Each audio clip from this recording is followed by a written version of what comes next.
In 1845, two British ships set off in search of the Northwest Passage, and disappeared ahead. No survivors. No sign of life. Only terrifying remains that have been eternalized by the ice. But was the tragedy just a natural disaster, or is there something much darker behind the disappearance of the Franklin expedition?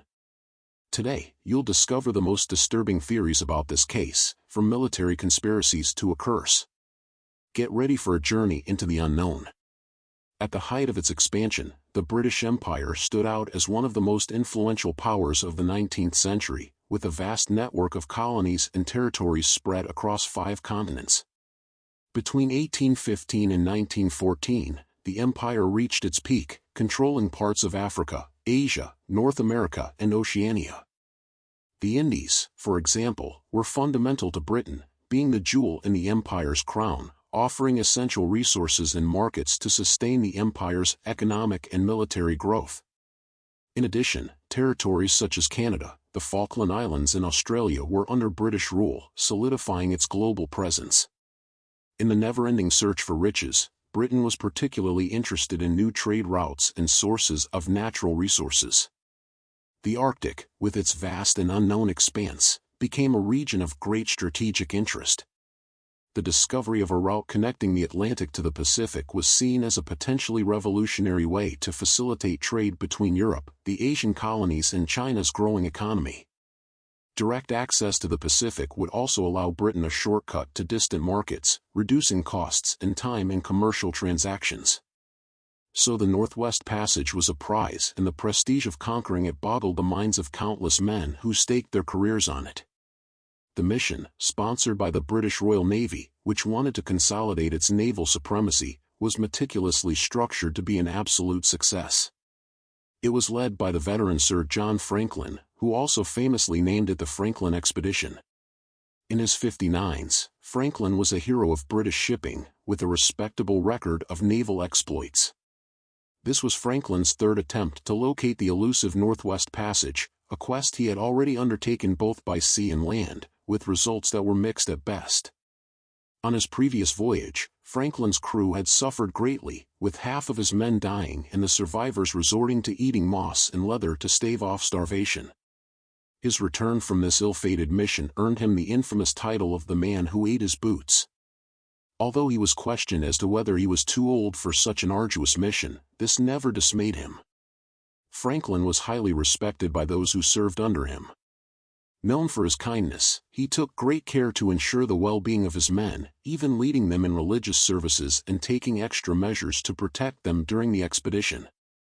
However, he had a tendency to become over-enthusiastic, sometimes rushing into his goals without fully considering the consequences, which led him to make some mistakes in the past. Still, his passion and commitment to his crew, combined with a genuine concern for their safety, proved to be valuable assets. And he wouldn't be alone in this final attempt. Although Francis Crozier and James Fitzjames had initially been overlooked for leadership roles, they were selected as Franklin's second and third in command, respectively. Both would captain 2 ships under Franklin's leadership, the Terror and the Erebus. The HMS Erebus was a bomber adapted for polar exploration. At 31 meters long and 7 meters wide, it weighed around 700 tons.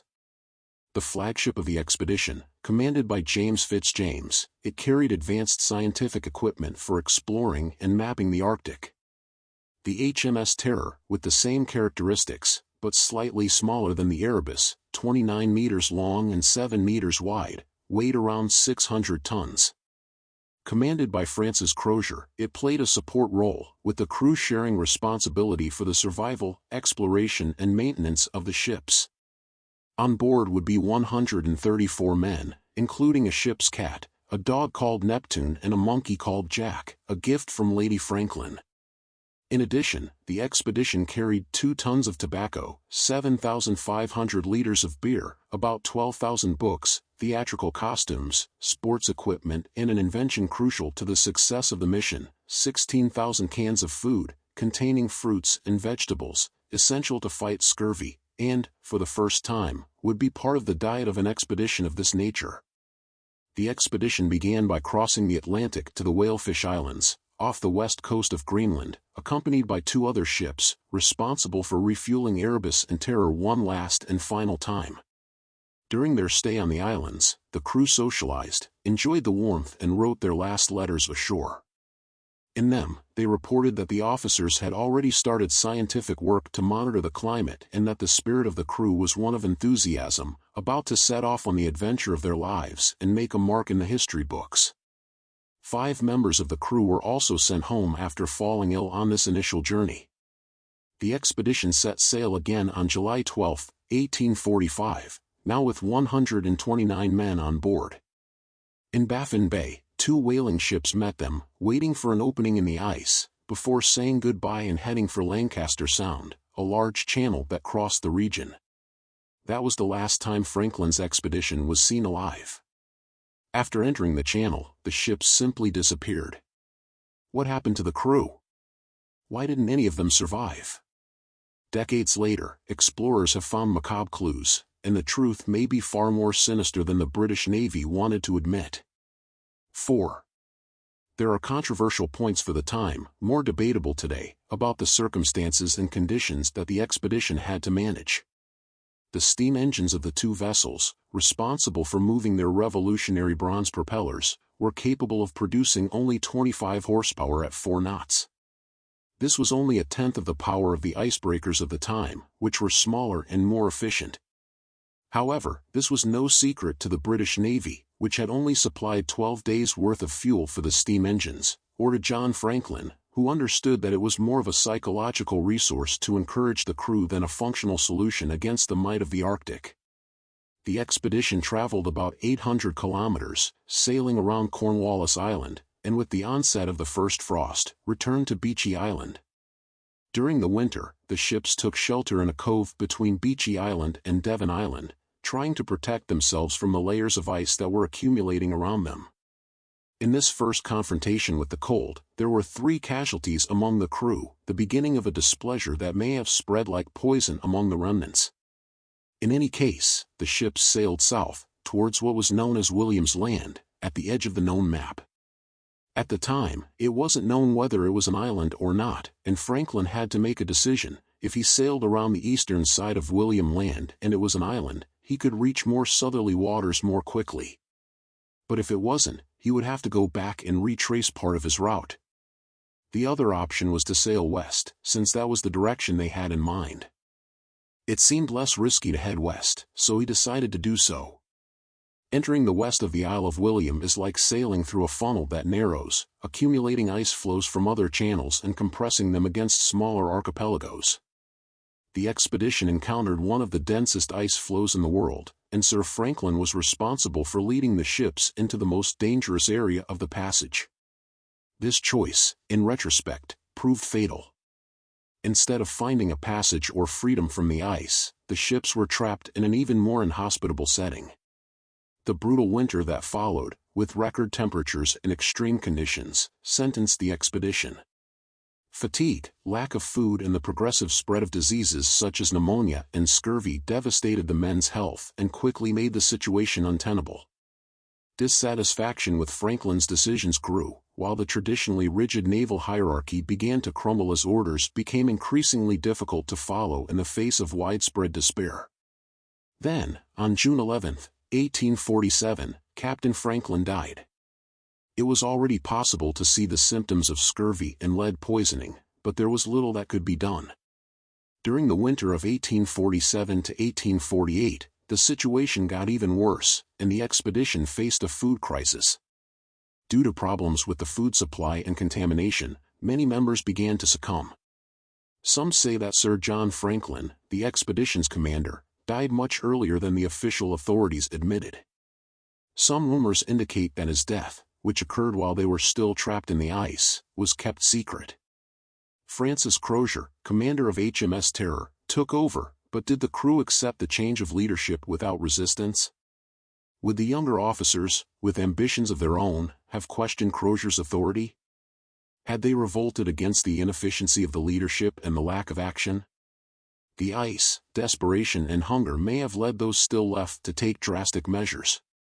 Decades later, when the remains of the crew were found, cut marks on the bones indicated that some of the crew had been mutilated and devoured by their own companions.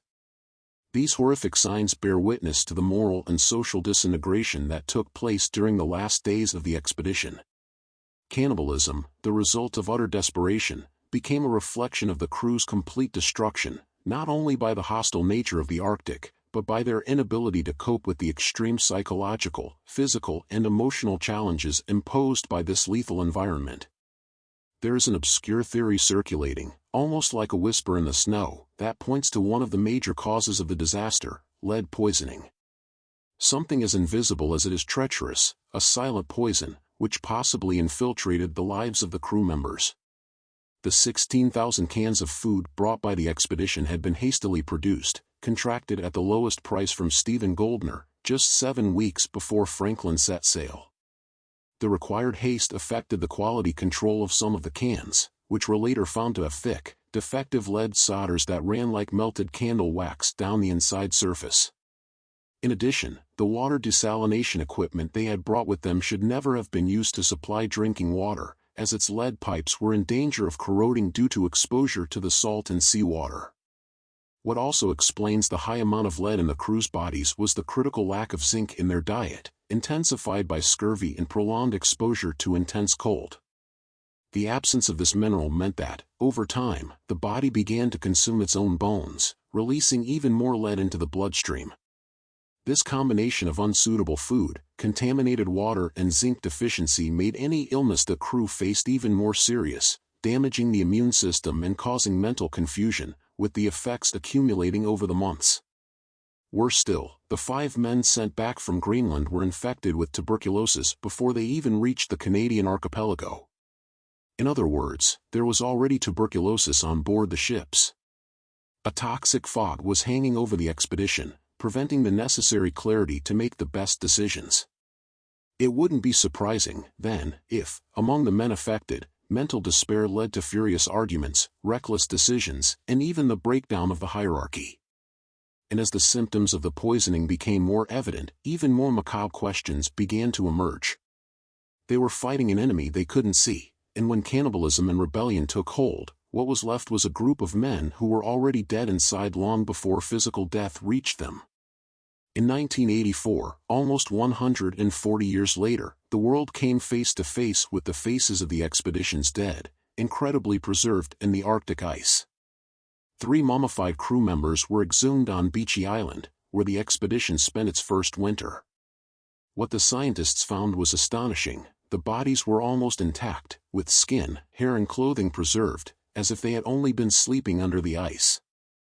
Forensic examinations revealed high levels of lead in the sailors' bones and tissues, corroborating the poisoning theory. But what if the lead wasn't an accident? There is a theory that the British Admiralty knew about the problem and still sent Franklin on the mission. A necessary sacrifice for the Empire, a way of showing the world that Britain was willing to pay any price for its global domination. Sending Franklin, an already elderly explorer, on such a dangerously long and unknown expedition may have been, for some within the Admiralty, a way of taking risks without major repercussions for the highest echelons. Franklin's failure could easily have been turned into an excuse to look for new solutions, while the Admiralty kept its image intact, without losing control over the Arctic exploration narrative. For more than a century, the only clue as to the fate of the explorers were reports from Inuit people, witnesses to terrifying events that still raise suspicions today about the true cause of the expedition's disappearance. Some researchers suggest that Franklin's men were victims of starvation, cold, and lead poisoning. But among the Inuit, another story is told. According to their traditions, the sailors disturbed ancestral forces, awakening a curse that condemned them to a fate worse than death. The Inuit knew the waters, the ice, and the spirits that lived there. For them, the Arctic was not just an inhospitable territory, but a place ruled by invisible forces, ancient spirits who did not forgive those who disturbed the balance of the region. From the start, the Inuit sensed that something was wrong. Reports gathered by later explorers suggest that the natives watched Franklin's ships from afar, intrigued by those men who didn't understand the rules of the ice. According to local legends, shamans tried to warn the British that they were entering a forbidden area. However, the British officers, faithful to reason and military discipline, ignored the warnings. For years after the expedition's disappearance, groups of Inuit reported macabre encounters with the remnants of the crew. In 1854, explorer John Rae spoke to Inuit who claimed to have seen white men wandering around the ice, disoriented and driven mad by hunger. Some were so weak that they could no longer speak, only whispering incomprehensible things before collapsing in the snow. Others were seen digging desperately into the ice, as if they were trying to escape from something invisible. Within Inuit beliefs, there is an entity called the Tunbak, a monstrous creature that lives in the most remote regions of the Arctic. Unlike polar bears or any other known predator, the Tunbak is not a natural being, but a guardian spirit, charged with punishing those who defy the boundaries of sacred territory. Had the ships of the Franklin expedition disturbed the Tunbak's domain, attracting their fury? Time proved that the Inuit were at least partially right. Only in 2014 and 2016, when the wrecks of the ships HMS Erebus and HMS Terror were finally found, did it become clear that the Inuit were right. The ships were exactly where the reports said they were. HMS Erebus was found in 2014 at the bottom of Queen Maud Gulf Bay, south of King William Island. HMS Terror was discovered in 2016, almost intact, to the north of King William Island, in Terror Bay, which it was named after without knowing the ship was there. These discoveries confirmed that the Inuit had known the location of the shipwrecks for more than 150 years, but their information had been ignored by the Europeans. The mystery of the Franklin expedition began to be unraveled not by British expeditions, but by traditional Inuit knowledge, which had survived through the generations. What do you think really happened to the Franklin expedition? Was it just a natural disaster, or is there something much darker behind this story? Share your thoughts in the comments, and don't forget to like and subscribe for more historical mysteries.